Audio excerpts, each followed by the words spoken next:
Dinikahi Gus Dingin. Bab 31, Mesra. Tangan Zaidan seperti tidak ingin melepaskan Aisyah yang berada dalam pelukannya. "Mas, lepasin aku, mau siap-siap buat ke Lombok," ucap Aisyah dengan lembut kepada Zaidan. "Bentar lagi, Abi," pinta Zaidan menyandarkan kepalanya pada kepala Aisyah. Zaidan menarik nafas panjang. Ia sangat tidak ingin membiarkan Aisyah pergi, apalagi dengan kemunculan Arkan. Ia takut jika Arkan sampai mengikuti dan menyakiti Aisyah ke Lombok. Ponsel Zaidan berdering dari sakunya, ternyata Aska yang menelponnya. "Halo, waalaikumsalam. Ada apa, Aska?" tanya Zaidan heran mendengarkan nada bicara Aska yang khawatir. "Lo udah tahu Arkan ke rumah lo, bro? Gue baru tahu dari anak buah gue yang baru aja laporkan." "Udah, gerak saya lebih cepat dari kamu," desis Zaidan. "Sorry bro, gue gedek lihat tuh bocah, dia lagi yang bakal gue urus. Entah kapan tuh bocah menghilang dari muka bumi ini." "Saya yang lebih gedek lihat kamu yang tidak pernah benar menjaga rumah saya," ucap Zaidan meninggikan suaranya satu oktav membuat Aisyah terhenyak. "Bukan gitu bro, lo tahu sendiri kan gimana Arkan. Mau sampai lebaran kenceng pun kalau Arkan yang gue urusin gak akan pernah selesai. I don't care, yang saya tahu tugas kamu menjaga keselamatan keluarga saya dan membantu saya untuk mengurus perusahaan," ucap Zaidan datar. Terserah lo deh bro. BTW dia udah tahu Aisyah belum? Kalau dia tahu aja Aisyah, nambah lagi tuh gas gua." Zaidan berdesis. Kemudian ia melihat ke arah Aisyah yang mendengar pembicaraan Zaidan. "Nanti saya telepon lagi, cari tahu aja bagaimana dia bisa masuk ke komplek perumahan saya," perintah Zaidan. "Halo, itu gue gak perlu cari tahu karena gue udah tahu jawabannya. Arkan itu hacker yang merangkap jadi CEO, makanya mudah untuk dia masuk ke komplek perumahan lo yang semuanya serba sistem. Gue akan cari perumahan yang lebih aman dari tempat lo sekarang, dan ya jaga istri lo baik-baik karena gue tahu betul gimana sifat Arkan." "Kalau hal itu gak perlu kamu suruh, pasti sudah saya laksanakan," cicit Zaidan. "Bro, lo jadi ikut Aisyah ke Lombok? Terus rapat lo gimana? Gue juga yang urus?" tanya Aska lemas. "Mending kamu diam dan lakukan apa yang saya perintahkan. Untuk urusan rapat saya akan saya atur semuanya," sambung Zaidan masih dengan ekspresi datarnya. Aisyah yang tidak suka melihat ekspresi wajah datar Zaidan langsung menyandarkan kepalanya di dada bidang Zaidan dengan manja. Zaidan terhenyak dan menjauhkan ponselnya sebentar untuk mengelus pipi Aisyah. "Sebentar ya sayang, Mas selesaikan pekerjaan Mas dulu," ucap Zaidan tersenyum lembut ke arah Aisyah. Aisyah mengangguk pelan. Ia menenggelamkan wajahnya kepada dada bidang Zaidan dan mencium aroma parfum Zaidan yang segar dan tidak terlalu mencolok. Zaidan melanjutkan pembicaraannya dengan Aska. Ia menerima saran dari Aska untuk tetap mengawasi Aisyah lewat benda aplikasi yang akan dimasukkan pada ponsel Aisyah. Dengan begitu, baik Aska maupun Zaidan akan mudah melacak keberadaan Aisyah jika terjadi sesuatu di Lombok nanti. Tetapi Zaidan berharap semuanya baik-baik aja. "Baiklah, kali ini saya terima saran dari kamu. Saya tutup dulu. Assalamualaikum," ucap Zaidan mengakhiri sambungan teleponnya. Zaidan menyingkirkan rambut panjang dan bergelombang milik Aisyah yang menutupi seluruh wajahnya. Aisyah yang tidak nyaman langsung mendongakkan kepalanya. "Kok bangkit, Bi? Nggak apa-apa di situ aja atau posisinya kurang nyaman?" goda Zaidan karena dari tadi gadis itu malu-malu saat mengedus badannya. "Apaan sih, aku mau mandi," ucap Aisyah cemburut. "Mas juga mau mandi nih, gerah. Gimana kalau mandi berdua?" tanya Zaidan memainkan rambut Aisyah. "Ya udah, Mas mandi duluan aja," jawab Aisyah. Zaidan tertawa puas melihat istrinya yang cemberut dan kesal kepadanya. Bagi Zaidan, Aisyah seperti obat penenang saat hatinya sedang dilanda kekhawatiran. Sikap polos dan manja Aisyah membuat Zaidan merasa lebih baik. "Ya udah, kamu duluan aja, Bi. Kamu wanita, biasanya wanita sangat lama jika mandi dan berdandan," sambung Zaidan dibalas tatapan sinis oleh Aisyah. "Aku nggak kayak Mas Zaid yang mandi aja butuh waktu 1 jam lebih," ucap Aisyah kesal. "Oh iya, setahu Mas kamu deh yang mandinya lama. Mau kita buktikan?" Zaidan terus saja menggoda Aisyah. Ia sangat suka melihat pipi Aisyah yang memerah seperti kepiting rebus jika digoda. Nggak mood buat mandi," ucap Aisyah ingin beranjak dari tempat duduknya. Lagi dan lagi, langkahnya kalah cepat dibandingkan tangan Zaidan yang sudah menarik Aisyah untuk berada dalam pangkuannya. Dasar bayi, moodnya suka berubah, ucap Zaidan mencibir hidung Aisyah. Lepasin Mas, aku malu, ucap Aisyah manja. Malu kenapa, Bi? Malu karena Mas pangku, ucap Zaidan melingkarkan tangannya di pinggang Aisyah. Ternyata gini ya rasanya bermesraan dengan istri. Tahu gitu dari awal aku terima bidadari satu ini. Batin Zaidan menghirup aroma parfum yang melekat di tubuh Aisyah. Ih, Mas, lepasin, geli tahu, ucap Aisyah kesal. Kalau di situ geli, ya udah di sini aja. Tangan Zaidan mulai nakal dan membuat Aisyah berdecak kesal. Ih, genit deh, ucap Aisyah cemburut karena tangan Zaidan meraba tubuhnya. Genit sama istri sendiri kan gak apa-apa. Balas Zaidan menggelamkan wajah di punggung Aisyah dan menghirup aroma tubuhnya. Mas, ucap Aisyah kesal. Zaidan tertawa berbahak, kemudian ia mencium pipi Aisyah. Dulu kamu pernah godain Mas kan, sekarang impas dong, ucap Zaidan terus mencium badan dan pipi Aisyah. Zaidan sangat gemas pada bidadarinya itu. Mana ada, ucap Aisyah tidak mau mengaku.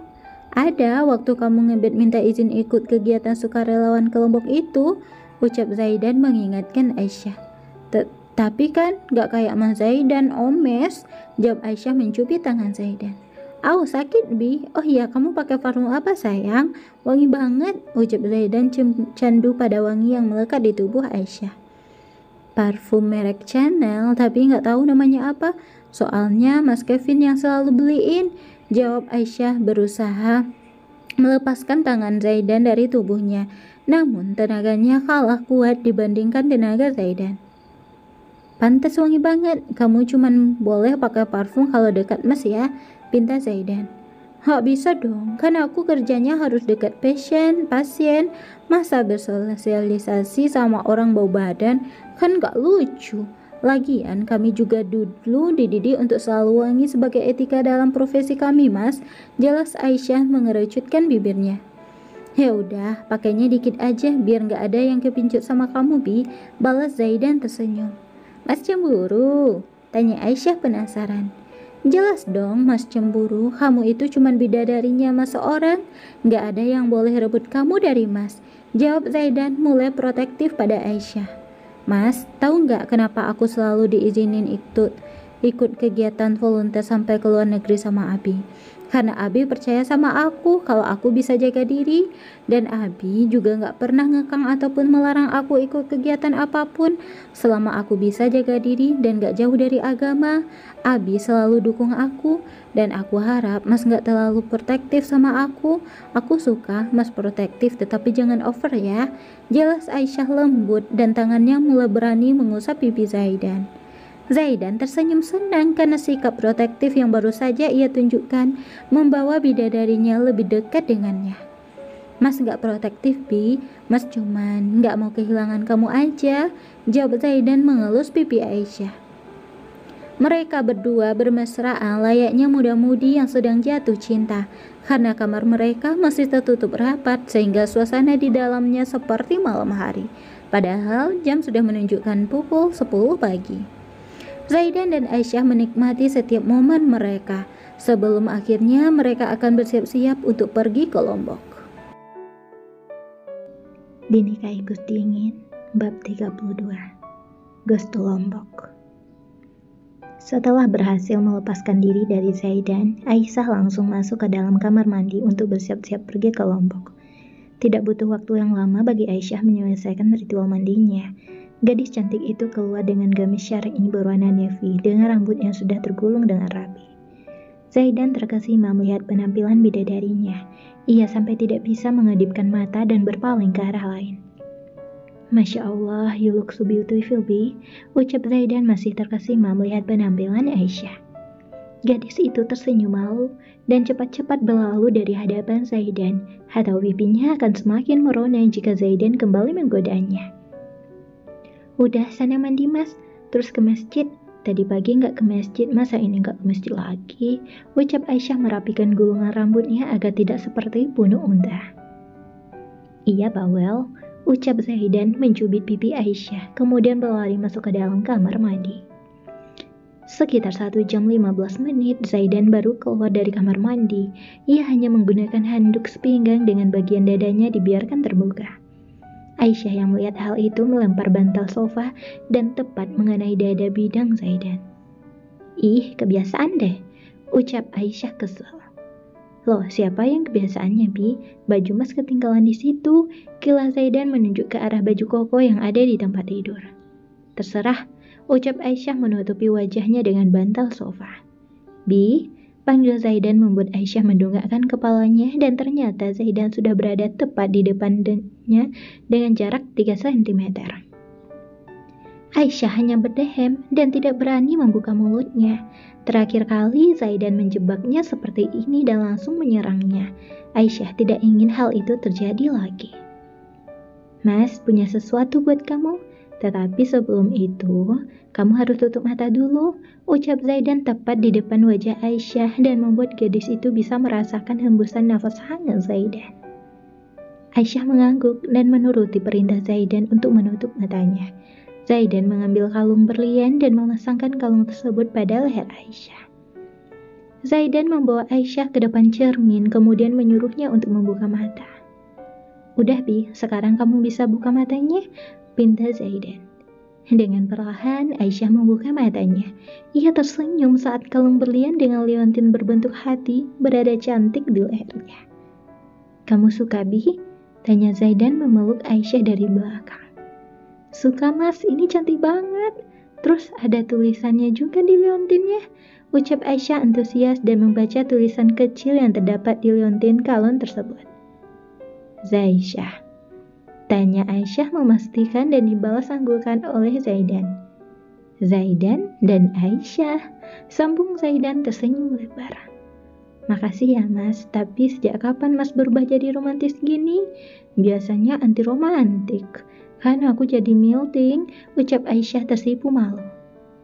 Sama-sama Bi, Mas memang romantis, kamunya aja yang gak tahu, jawab Zaidan meletakkan dagunya di pundak Aisyah. Kamu tahu gak, siapa yang milih kalung itu buat kamu? Tanya Zaidan masih memeluk tubuh Aisyah dari belakang. Kak Aska kan, ucap Aisyah dengan yakin. Kamu kok tahu, gak sih? Cicit Zaidan. Udah kuduga, Mas Zaidan mana bisa pilih perhiasan untuk cewek. Orang waktu fitting baju pengantin aja Mas bilang cantik semua, ledek Aisyah tersenyum bahagia. Kan beda kondisi waktu itu, Bi. Kilas Zaidan mencium leher Aisyah. Wangi vanila yang menempel pada tubuh Aisyah membuat Zaidan tidak ingin jauh-jauh dari wanitanya. Udah sana ke masjid, jangan nempel aku terus, nanti malah Mas cepet kangen sama aku, ucap Aisyah terkekeh. Gimana gak kangen coba? Orang istri Mas secantik dan sewangi ini, candu tahu Bi sama wangi kamu, sambung Zaidan semakin menghirup aroma badan Aisyah. Ih, ke masjid gak? Kalau gak berangkat sekarang, aku bakal merajuk sama Mas, ucap Aisyah ketus. Merujak atau merajuk? Merajuk kok bilang-bilang? Ucap Zaidan terkekeh dan mengecup pipi Aisyah sebelum akhirnya ia bersiap-siap untuk pergi ke masjid. Au ah, desis Aisyah kesel. Bi, kalau kamu ke Lombok, terus besok yang pasang dasi Mas siapa? Tanya Zaidan yang baru teringat kalau dirinya tidak bisa memakai dasi sendiri. Aisyah melangkah menuju lemarinya dan mengambil beberapa dasi instan dengan beberapa warna yang baru saja ia beli bareng dengan perlengkapan untuk kegiatan sukarelawan. Mas bisa pakai ini, cara pakainya dikalungkan dulu ke kerah baju, terus ditarik ke atas dan dirapikan, udah selesai. Jelas Aisyah sambil mempraktikkan cara memakai dasi instan tersebut. Zaidan mengaku paham. Setelah itu ia melangkah ke kamar mandi untuk mengambil wudhu. Lalu ia memakai kopiah dan menghampiri Aisyah untuk berpamitan pergi ke masjid. Sayang, Mas ke masjid dulu ya. Assalamualaikum, ucap Zaidan menyerahkan tangannya untuk dicium oleh Aisyah. Waalaikumsalam warahmatullahi wabarakatuh Mas, jawab Aisyah mencium punggung tangan Zaidan. Kamu jaga diri baik-baik ya. Kalau ada yang ngetuk pintu dilihat dulu dan jangan langsung dibuka, ucap Zaidan tidak henti-hentinya mengingatkan gadis itu untuk waspada. Iya Mas, jawab Aisyah. Zaidan keluar dari kamar menuju masjid untuk melakukan sholat zuhur berjamaah. Sementara Aisyah tetap sholat di rumahnya saja. Waktu berlalu dan Zaidan sudah pulang dari masjid dan juga sudah siap dengan setelan kemeja berwarna navy. Ia tidak jadi memakai warna hitam karena ingin warna baju yang ia kenakan senada dengan warna gamis Aisyah. Kini tibalah Zaidan dan Aisyah akan pergi ke Lombok. Zaidan hanya mengantarkan dan menginap sehari saja di sana. Jika koneksi internet di lokasi kegiatan Aisyah bagus, mungkin Zaidan lebih memilih untuk menemani gadis itu dan memantau semuanya di layar laptop. Aisyah tidak dibiarkan berjalan oleh Zaidan. Sejak keluar dari kamar mereka, Zaidan langsung menggendong Aisyah sampai di halaman rumah mereka. Pandangan Aisyah terkesiap saat melihat sebuah helikopter terparkir di sana. Sejak dulu Aisyah sangat ingin belajar mengendalikan helikopter, namun abinya melarang dan itu merupakan larangan pertama dari abinya. Wajah Aisyah berseri dan ia pun tersenyum sumringah. "Mas, kita naik helikopter?" tanya Aisyah excited. "Iya, Bi," ucap Zaidan menurunkan Aisyah tepat di pintu masuk ke dalam helikopter. "Ini helikopter punya Mas?" "Wah, bravo," ucap Aisyah masih tidak menyangka bahwa ia akan terbang ke Lombok menggunakan helikopter. Zaidan tertawa kecil melihat tingkah Aisyah yang seperti seorang balita yang baru saja dibelikan mainan baru oleh orang tuanya. "Gimana Mas bisa jauh dari kamu selama 2 bulan, Bi? Tingkah kamu aja kayak gini," gumam Zaidan memikirkan bagaimana ia bisa bertahan jauh dari Aisyah. "Iya, Bi, ini punya Mas dan cuma Mas gunakan kalau penting aja," ucap Zaidan mempersilahkan Aisyah untuk masuk ke dalamnya. Zaidan membantu Aisyah untuk naik ke dalam helikopter tersebut. Sebelum berangkat, Zaidan mengecek kembali barang-barang Aisyah dan memastikan tidak ada yang tertinggal. "Bi, ini kartu debit punya kamu. Jadi setiap bulan akan Mas transfer ke sini, terserah mau kamu gunain buat apa. Kalau untuk belanja bulanan, Mas udah siapin sendiri. Jadi khusus ini untuk kamu belanja atau mau didonasikan," ucap Zaidan menyerahkan kartu debit atas nama Aisyah yang baru saja ia buat. "Dan ini black card tanpa batas limit. Kamu bisa gunain sesuka kamu untuk apapun," sambung Zaidan menyerahkan black card pada Aisyah. Aisyah yang diberikan 2 kartu penting sekaligus terhenyak kaget. Banyak sekali kartu yang diberikan padanya. Jika ditotal, maka Aisyah memiliki 4 kartu debit dan 3 black card tanpa batas limit yang ia dapatkan dari abinya, Om yang sudah ia anggap sebagai papa, dari Kevin, dan juga dari Zaidan. "Kenapa banyak banget, Mas? Kan tadi udah dikasih uang tunai. Terus kata Mas juga nggak boleh ke kota kan?" tanya Aisyah heran. "Disimpan aja, sayang. Siapa tahu nanti butuh," sambung Zaidan menggelengkan kepalanya. Di mata Zaidan, Aisyah adalah gadis naif jika menyangkut kekayaan. Padahal ia terlahir dari keluarga kaya, tetapi ketika dikasih hadiah dari brand ternama atau disuruh memilih untuk meminta uang berapa, gadis itu justru bingung dan ketika sudah diberikan, dia akan bilang kalau semua itu berlebihan. "Oh iya, udah nggak ada yang tertinggal kan? Kita berangkat sekarang, Bi?" tanya Zaidan kembali memastikan bahwa tidak ada yang tertinggal. "Tunggu, Bi. Tunggu Abi ya, Mas. Kan kata Abi tadi bilang mau ke sini. Dan makasih untuk kartu-kartunya, Mas," ucap Aisyah menatap wajah Zaidan. "Sama-sama, Bi," ucap Zaidan mengelus kepala Aisyah. Selang beberapa menit, mobil mewah berwarna hitam masuk ke dalam rumah Zaidan. Ke halaman rumah Zaidan yang ternyata adalah abi Aisyah dan juga mertua Zaidan. Zaidan langsung menemui mertuanya dan mencium punggung tangan mertuanya, sedangkan Aisyah masih duduk manis di dalam helikopter. "Udah mau berangkat aja, Nduk?" tanya Wirata menghampiri Aisyah. "Iya, Bi," jawab Aisyah kembali mengangguk. "Ais, ini udah ada uang jajan untuk kamu, Nduk," ucap Wirata menyerahkan lembaran uang kertas berwarna merah pada Aisyah. "Gak perlu, Bi, Mas Zaidan udah ngasih uang kok ke Ais.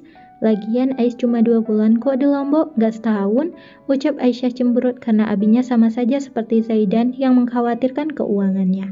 Padahal ia tidak melaksanakan kegiatan itu sendirian, melainkan bersama para staf rumah sakit. "Ya udah, kalau gitu kalian berdua hati-hati ya," ucap Wirata mengelus kepala Aisyah dan juga Zaidan. "Dan kamu, Nduk, walaupun kamu udah sering ikut kegiatan volunteer, kamu harus tetap jaga diri ya. Ingat, kamu udah jadi istri Zaidan, Jaga nama baik keluarga suamimu dan keluarga kita, sambung Wirata, menasihati Aisyah. Walaupun ia tahu kalau Aisyah adalah gadis cerdas yang tahu baik dan buruk bagi dirinya. "Iya Bi, Ais bakal jaga diri kok," ucap Aisyah meyakinkan sang abi. "Oh iya, Zaidan ikut kegiatan ini juga, atau hanya mengantarkan Aisyah aja nak?" tanya Wirata beralih ke Zaidan. "Zaid hanya mengantar Aisyah aja Bi, hana koneksi internet di sana kurang stabil untuk dipakai rapat Bi," jawab Zaidan. "Ya udah, kalian berangkat sekarang biar tidak kesorean sampai sana," sambung Wirata mempersilahkan anak dan menantunya untuk pergi. "Kami berdua pamit pergi ya Bi. Assalamualaikum," ucap Aisyah dan juga Zaidan sambil mencium punggung tangan abi Aisyah. "Waalaikumsalam, fi amanillah anak-anak abi," ucap Wirata tersenyum ke arah mereka berdua. Zaidan masuk ke dalam helikopter. Setelah itu mereka lepas landas dan mengudara menuju Lombok, tempat di mana Aisyah akan melakukan kegiatan sukarelawan.